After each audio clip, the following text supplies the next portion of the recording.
Excel video tutorial আপনাদের স্বাগতম। আজকে আমরা দেখব কিভাবে স্যালারি শীট তৈরি করতে হয়। খুব সহজভাবে ভিডিও টিউটোরিয়ালটি তৈরি করা। প্রথমে আমরা স্টার্ট মেনুতে ক্লিক করব, দেন অল প্রোগ্রামস এসে মাইক্রোসফট এক্সেলে ক্লিক করব। Microsoft Office Excel 2007।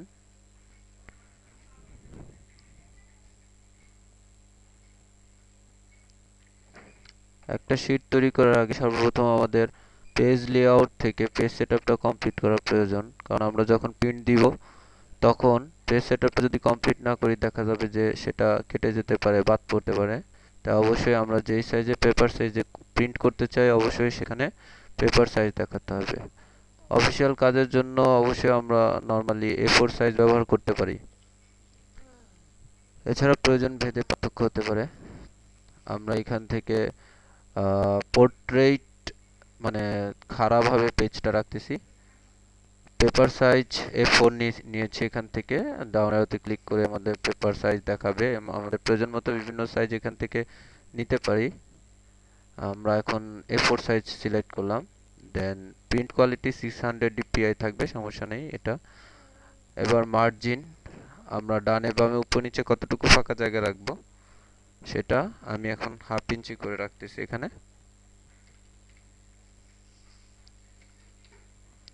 R centre on page always horizontally থাকবে। দেন আমরা ওকে প্রেস করব। এখন আমরা ভিউটা যদি পেজ লেআউটে রেখে কাজ করি তাহলে আমাদের জন্য সুবিধা হয়, প্রতিটা পেজ আলাদা আলাদা ভাবে আমরা দেখতে পাই। আমরা ভিউতে চলে যাব, দেন পেজ লেআউট সিলেক্ট করব, তাহলে আমরা প্রতিটা পেজ আলাদাভাবে দেখতে পাবো। এখন আমি এখানে উপরে হেডিং দিচ্ছি, কোম্পানির নাম লিখব। সো আমাকে যতটুকুর মধ্যে আমরা হেডিংটা রাখবো ততটুকু সিলেক্ট করতে হবে। মাউসের লেফট বাটন চেপে ধরে যতটুকু প্রয়োজন ততটুকু ড্র্যাগ করতে হবে। সিলেক্ট করার পরে আমরা হোমে চলে যাব, হোম থেকে মার্জ এন্ড সেন্টার সিলেক্ট করব। এখন আমরা টাইপ করব কোম্পানির নাম।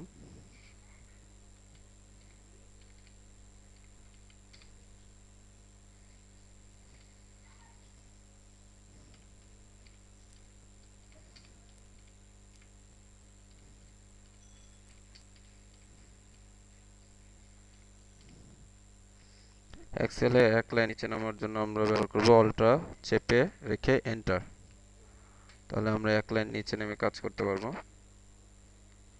আমরা এখানে অ্যাড্রেস দিচ্ছি,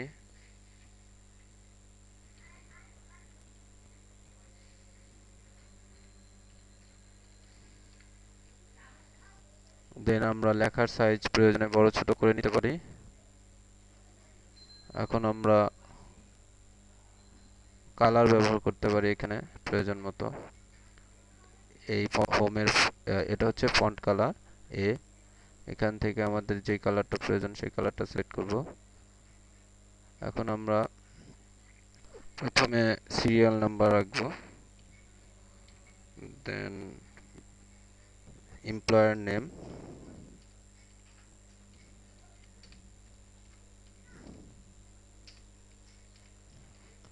দেন বেসিক স্যালারি,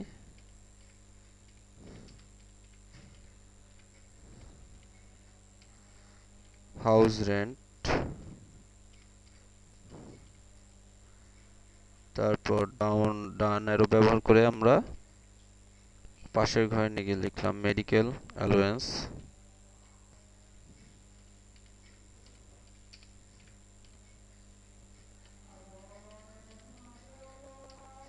দেন টোটাল স্যালারি,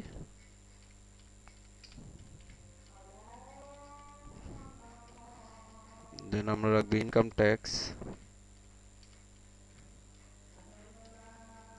দেন আমাদের থাকবে প্রভিডেন্ট ফান্ড,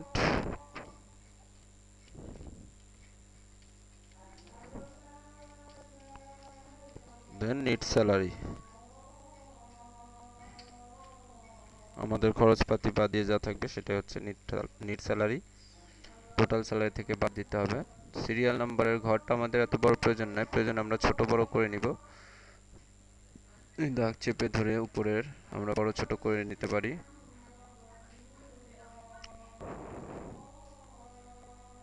বেসিক স্যালারি ঘরটা আমরা একটু বড় রাখতে পারি, কারণ আমাদের এই ঘরটা বড়। হাউস রেন্ট,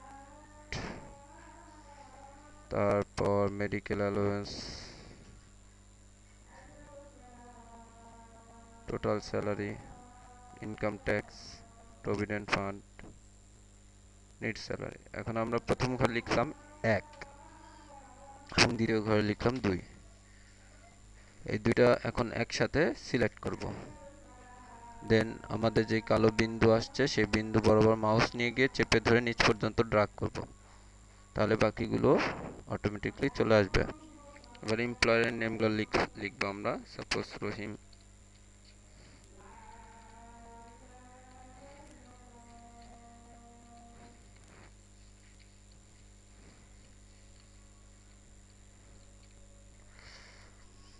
এবার কার কত টাকা বেসিক স্যালারি সেই ইনফরমেশন অনুযায়ী আমাদের তুলতে হবে। সাপোজ আমরা এখানে 5,000 টাকা কারো বেতন ধরে নিলাম, 12,000 টাকা, 10,000 টাকা, 8,000 টাকা, 6,000 টাকা। এবার হাউস রেন্ট হচ্ছে বেসিক স্যালারি 10% ইকুয়াল, অবশ্যই এক্সেলে যে কোনো রেজাল্ট বের করতে হলে আমাদের ইকুয়াল ব্যবহার করতে হবে। দেন বেসিক স্যালারি সিলেক্ট, গুণ। এবার আমাদের নাম্বারই নিউমেরিক প্যাড থেকে স্টার চিহ্নটা ব্যবহার করতে হবে, স্টারটাই হচ্ছে গুণ চিহ্ন। দেন আমরা গুণ করব। এবার যত পার্সেন্ট বলা হবে তত পার্সেন্ট দিতে হবে, যেমন 50%। দেন আমাদের কিবোর্ড থেকে এন্টার প্রেস করতে হবে, তাহলে আমাদের হাউস রেন্ট বের হয়ে যাবে। দেন আমাদের যে প্রথম হাউস রেন্টটা বের হয়েছে সেখানে একটা ক্লিক করতে হবে। দেন আমাদের ওই কালো বিন্দু চেপে ধরে নিচ পর্যন্ত ড্রাগ করতে হবে। মেডিকেল অ্যালাউন্স বেসিক স্যালারি 10%, তাহলে আমাদের ইকুয়াল ব্যবহার করে মেডিকেল বেসিক স্যালারি সিলেক্ট করতে হবে। দেন গুণ 10% লিখতে হবে। দেন এন্টার প্রেস করতে হবে। দেন আগের মতোই উপরেরটা ক্লিক করে বিন্দু চেপে ধরে নিচ পর্যন্ত ড্রাগ করতে হবে। এবার টোটাল স্যালারি, মোট স্যালারি, আমরা জানি যে এই তিনটার যোগ করলে আমাদের মোট স্যালারি বের হয়ে যাবে। তাহলে যোগ করার জন্য আমরা সিলেক্ট করব ইকুয়াল, অথবা খুব সহজে আমরা যোগ করতে পারি অটো সাম ব্যবহার করে। অটো সাম সিলেক্ট করব, আমরা হোমেই আমরা অটো সাম পাবো। হোম থেকে অটো সামে ক্লিক করে দিলেই আমাদের যোগফলটা বের হয়ে যাবে। অটো সাম থেকে সামে ক্লিক করতে হবে, দেন এন্টার প্রেস করতে হবে, তাহলে আমাদের টোটাল স্যালারি বের হয়ে যাবে। দেন টোটাল স্যালারি ঘর সিলেক্ট করে নিচ পর্যন্ত ড্রাগ করতে হবে, তাহলে আমাদের টোটাল স্যালারি বের হয়ে যাবে। ইনকাম ট্যাক্স, ইনকাম ট্যাক্সের উপর শর্ত আরোপ করা হয়েছে। যেমন বলা হয়েছে আপনাকে বেসিক স্যালারির উপর ইনকাম ট্যাক্স দিতে হবে। যদি আপনার বেসিক স্যালারিটা 5,000 টাকা হয় তাহলে ইনকাম ট্যাক্স দিতে হবে আপনাকে 5%। যদি 10,000 টাকা হয় বা তার উপরে হয় তাহলে ইনকাম ট্যাক্স দিতে হবে 10%। এবং 5,000 টাকার নিচে যদি ইনকাম ট্যাক্স হয় তাহলে আমাদের বেসিক স্যালারির উপর ইনকাম ট্যাক্স দিতে হবে 0, মানে কোনো ইনকাম ট্যাক্স দিতে হবে না। তাহলে আমরা প্রথমে ইকুয়াল ব্যবহার করলাম, আর এই শর্তগুলোর মধ্যে সবচেয়ে বড় শর্ত যেটা সেটা ফলো করতে হবে। যেমন সবচেয়ে বড় শর্ত ছিল আমাদের বেসিক স্যালারি যদি 10,000 টাকার উপরে হয় তাহলে আমাদের ইনকাম ট্যাক্স দিতে হবে 10%। তাহলে ইকুয়াল ব্যবহার করে ইফ লিখতে হবে, দেন শিফট ধরে 9 প্রেস করতে হবে, দেন আমাদের ব্র্যাকেটটা চলে আসবে। দেন যেটার উপর বেসিক স্যালারি বের করতে ইনকাম ট্যাক্স বের করতে বলেছে সেটা সিলেক্ট করতে হবে। বলা হয়েছে বেসিক স্যালারির উপর বের করতে, তাহলে আমাদের অবশ্যই বেসিক স্যালারি সিলেক্ট করতে হবে। বেসিক স্যালারি সিলেক্ট, দেন আমাদের লিখতে হবে গ্রেটার দেন চিহ্ন, ইকুয়াল 10,000 টাকার বেশি অথবা সমান হয়, তাহলে 10,000 টাকা লিখবো আমরা। 10,000 টাকা লিখে কমা, দেন ইনকাম ট্যাক্স আসবে বেসিক স্যালারির উপর 10%, তাহলে অবশ্যই বেসিক স্যালারি সিলেক্ট, গুণ যত পার্সেন্ট বলবে তত পার্সেন্ট, 10%।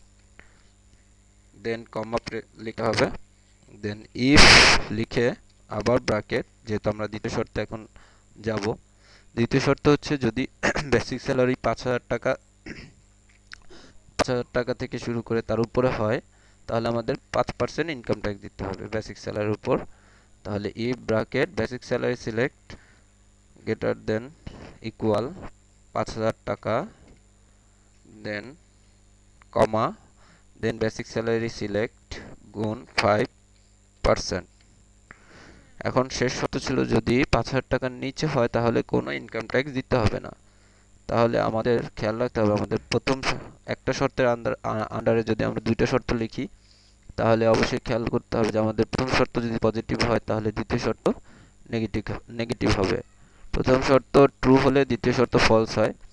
সেই মোতাবেক আমাদের প্রথম শর্ত, এই শর্তটার প্রথম অংশটা বলা হয়েছে 5,000 টাকার বেশি বা সমান হলে তাহলে অটোমেটিকলি সে ধরে নিবে, যদি আমরা একই শর্তে আন্ডারে লিখি যে সে ধরে নিবে 5,000 টাকার কম, তাহলে আমরা জাস্ট অনলি এখানে যত পার্সেন্ট বলছে 0%, মানে কোনো ইনকাম ট্যাক্স দিতে হবে না, জাস্ট কমা দিয়ে 0% লিখে দিব, তাহলে আমাদের ইনকাম ট্যাক্স চলে আসবে। এখন আমাদের ইফ ফাংশন যতগুলো ব্যবহার করা হয়েছে প্রত্যেকটারই আমরা ব্র্যাকেট ক্লোজ করি নাই, তাহলে অবশ্যই আমাদের শেষে সেই ব্র্যাকেটগুলো ক্লোজ করতে হবে। আমাদের ইফ আছে দুইটা, 1 2, তাহলে অবশ্যই আমাদের দুইটা ব্র্যাকেট ক্লোজ করতে হবে। শিফট ধরে 0 প্রেস করলে আমাদের দুইটা ব্র্যাকেট ক্লোজ হয়ে গেল। দেন এন্টার প্রেস করব, দেন উপরেরটা ক্লিক করব, দেন বিন্দু চেপে ধরে ড্র্যাগ করব। Provident fund equal provident fund, আমাদের এটা প্রয়োজন বুঝে রাখতে হবে, কারণ অনেক সময় প্রভিডেন্ট ফান্ড 5% হতে পারে, আবার 10% হতে পারে, 15%ও হতে পারে, এটা কোম্পানির উপর ডিপেন্ড করে। তাহলে বের করতে হবে টোটাল স্যালারির উপর ইকুয়াল টোটাল স্যালারি সিলেক্ট গুণ, আমরা এখন ধরে নিচ্ছি 10%, শিফট ধরে 5 প্রেস করলে পার্সেন্ট চিহ্নটা চলে আসবে, দেন এন্টার। প্রভিডেন্ট ফান্ড বের হলে এখন আমাদের করতে হবে নিট স্যালারি। তাহলে নিট স্যালারিতে কার্সর রেখে ইকুয়াল আমাদের মোট স্যালারি থেকে বাদ দিতে হবে minus income tax minus provident fund, then enter. এবার উপরটা কার্সর রেখে বিন্দু চেপে ধরে নিচ পর্যন্ত ড্র্যাগ করলে বাকিগুলো রেজাল্ট চলে আসবে। এখন আমরা এগুলো সাজায় দিব, সিলেক্ট করে বোল্ড করে দিলাম। যদি আমরা চাই যে এগুলোর ঘরগুলো চলে আসুক, তাহলে আমাদের সিলেক্ট করে যতটুকুর মধ্যে আমরা বর্ডার নিয়ে আসতে চাই ততটুকু সিলেক্ট করে খুব সিম্পল হোম থেকে এই বর্ডার অপশনের ডাউন অ্যারোতে ক্লিক করে অল বর্ডার সিলেক্ট করে দিলে সবগুলো বর্ডার চলে আসবে।